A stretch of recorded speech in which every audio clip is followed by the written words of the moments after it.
चला सेमीफायनल कालच्या दिवसामध्ये दोन संघाचे सेमीफायनल मध्ये गेले. यांच्याकडून परंतु खेळताना त्या गोष्टी आपल्या डोक्यात येत नाहीत. आपण चेंडू येतो तसा मारायला बघतो, परंतु नंतर झाल्यानंतर ते विचार करून काही उपयोग नाही. कारण प्रत्येक सामना हा एकावरती डिपेंड नसतो, फक्त एकावरती डिपेंड नसतोय.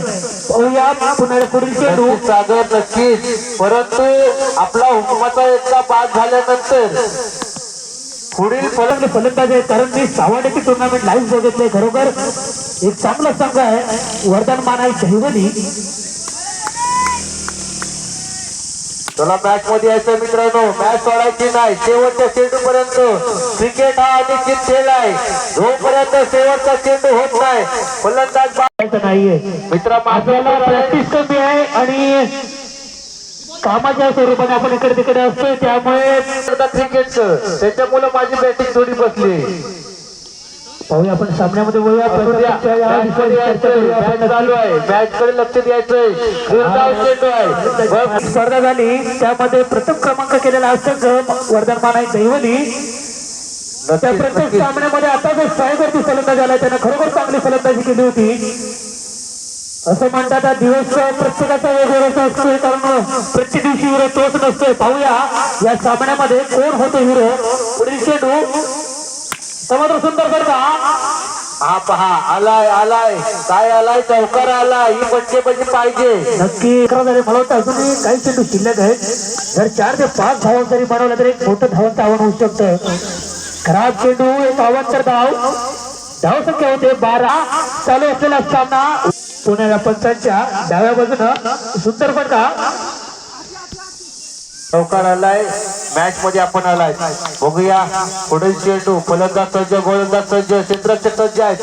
सुंदर फटका गॅपच्या दिशेने ढकला. एक धाव पूर्ण होते, दरम्यान 2 धावा पूर्ण होणार आहे. काय सांगशील भाई, हे आयोजक हे नियोजक कसं आहे बघा. आज आतापर्यंत कालपासून चाललेल्या सामन्यामध्ये कोणत्याही प्रकारची पंचांकडून चूक झाली नाही आणि आयोजनामध्ये सुद्धा चूक झाली नाही. कारण या ग्राउंड वरती जे सामने पार पडले. नक्कीच पाहूया या चेंडूवरती किती धावा निघतात. एक धाव पूर्ण होते, दरम्यान मला वाटतंय दुसरी धाव पूर्ण होते. एक गोल दिला होता, त्याच्यामुळे दुसरा गोलंदाज आणला आणि आज आणलाय, फायदा झालाय. नक्कीच नक्कीच. पाहूया सप्तपुऱ्या खापरेवाडी संघाकडे आहे. पाहूया प्रदेश दादाबद्दल काय बोलशील तू. नक्कीच नक्कीच, कारण दुर्वा 11 आरवली या संघामध्ये जेव्हा ओपनच्या मॅच होतात तेव्हा प्रदेश खेळत असतो बॉलिंग साठी, आणि त्याच्या संघाती मी सुद्धा खेळत असतो दुर्वा 11 आरवली संघामध्ये. कारण याची गोलंदाजी तो खरोखर अतिशय वेग जास्त असतो त्याचा. नक्कीच एक नावाजलेला असा खेळाडू पंचक्रोशीतील प्रदेश. याचा पुढील चेंडू आर्यन साठी. आर्यन तुला थांबायचंय. सुंदर फटका. तितकंच सुंदर क्षेत्ररक्षण दहिवली संघाकडून एका धावेवरती समाधान मानवलं होतं आर्यन याला. धाव संख्या होते 4. पाहूया कोणाचा होणार कोणावरती वार. धाव संख्या झाली 4. विजयासाठी ठेवलाय 20 धावांचं 21 धावांचं आव्हान. तर मात्र बघा हे चेंडू आहेत प्रदेशाच्याकडे.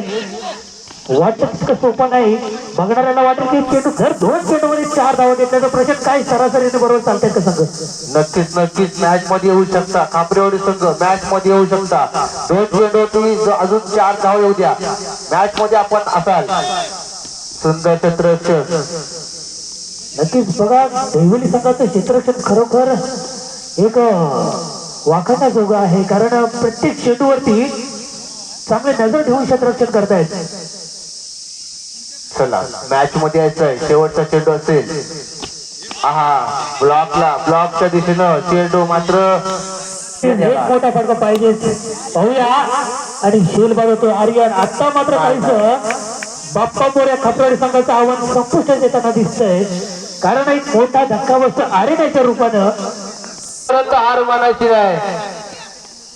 मॅच मध्ये यायचंय सुंदर आहा खरोखर अतिशय सुंदर गोलंदाजी घरी जाऊन खूप अभ्यास करून त्यानंतर विचार करून हा गोलंदाज बोलवलेला दिसतोय आणि हॅट्रिक झाली आहे का मात्र त्याचा फायदा झाला तो दैवल चांगला आत्ता मात्र सुंदर फटका पाहूया नाणेफेक या पुढच्या सामन्याचा नाणेफेक झालाय काय 4 चेंडू 4 बाद खरोखर हो द्या गोलंदाजी तितकी सोपी नाही